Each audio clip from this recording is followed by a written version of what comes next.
I also want to talk about, in the wake of the no transfer comment from Trump, that we can't be shocked by it because he's been saying that, but we do need to take it seriously, is that we need to understand that many people are not taking it seriously. This comment, or the fact that this is the 80th time he's publicly said that he plans to steal the election.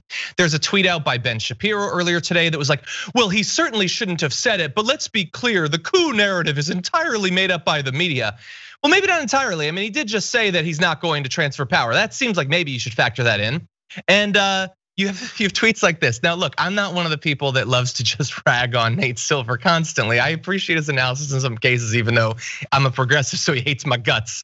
But he tweeted this literally a couple of hours before Trump's comment, saying, it seems like the mood among some of the blue check marks here has drifted a bit too liberally from, quote, there's a plausible chance of some very bad outcomes, which is true, to, quote, Trump is for sure going to steal the election and you're all sheeple for thinking otherwise. But dude, like 2 hours later, Trump said no transfer. Maybe listen to us. I'm not saying you're sheeple, and I don't say for sure, and I apologize for being a blue check mark, but maybe we should take this seriously. And maybe it would be a good thing if all of the most renowned, respected members of our political elite and media elite and legal elite were to take this seriously and get ready for it, because it's gonna be an exciting November in all the wrong ways. Yeah, I agree 100%. Is happening, John.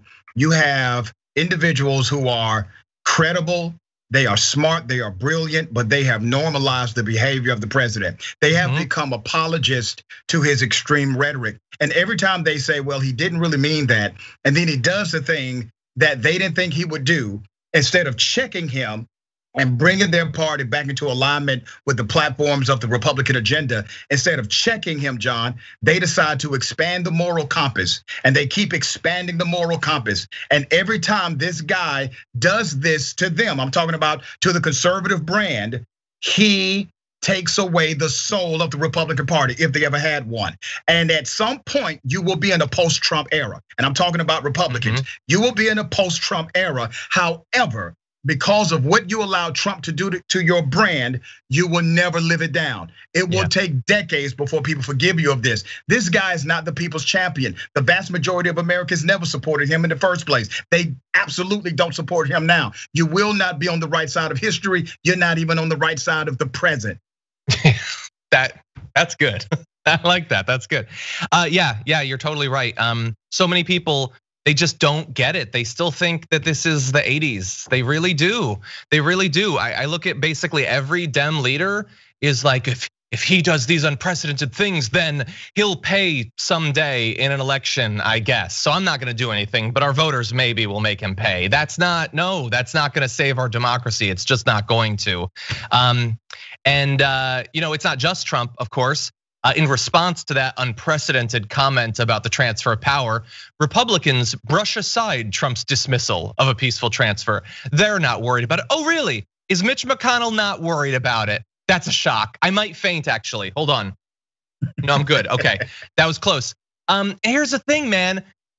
Like, the vast majority of people that do the sort of job that Rashad and I do, which at least in this, he has other jobs. This is the only thing I do, is that I open my mouth and I make noises at a mic. All we want is to be right or feel right, but I'm really not like that. I'm a political masochist. There's nothing I like more than being wrong. I wanted my predictions in 2016 to be wrong. It just didn't work out that way.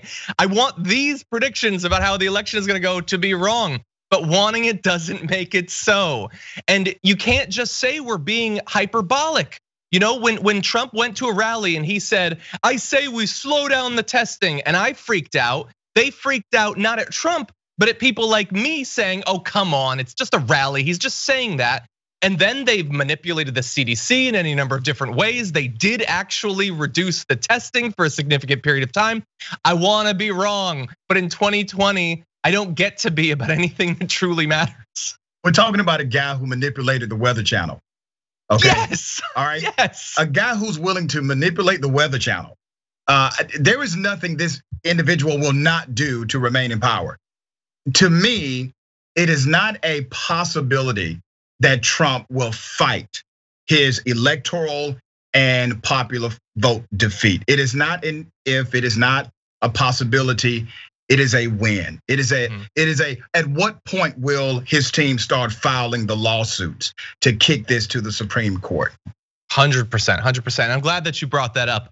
We, in our video intro to the show, like we have our last bit of it. The last couple seconds of it is usually it's Trump doing something crazy, hugging the flag or something like that. And we've left it as him holding up the Sharpied weather map for a long time, because how do you beat that? Once you start sharpieing a hurricane path, anything's up for grabs. Everything, man. And I mean that literally, right? You sat down and you drew on a scientific document in order to have the ability to say you're right when you were completely wrong about this group or this area having an impact from the storm. First of all, who cares that you were possibly wrong about that detail that nobody in history would have remembered, except for the fact you popped out a Sharpie in order to lie, right? And he didn't even choose the same color Sharpie. I know, man. Big You're not even Sharpie good stiff at an idiot. Listen, God. Call me old school, but I'm waiting, John, to get back to the day when a politician lies to me and I believe it. You understand what I mean? We have long gone from those days. There is no ambiguity anymore about the lie. And I get calls all the time from conservatives, Republicans, Trump supporters who call my show.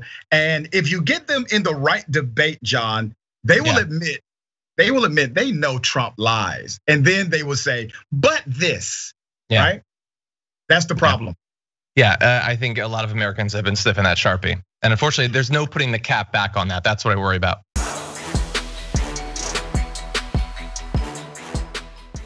Check out the Damage Report podcast each day, wherever you get your podcasts, whether Pocket Casts or Stitcher or iTunes. You can join me as I give you the news and stories you want, with a range of co-hosts and interview guests jumping in on the fun each day. Again, that's the Damage Report, wherever you get your podcasts. And if you get them at iTunes, don't forget to rate and review. Sometimes I'll read them live on the show.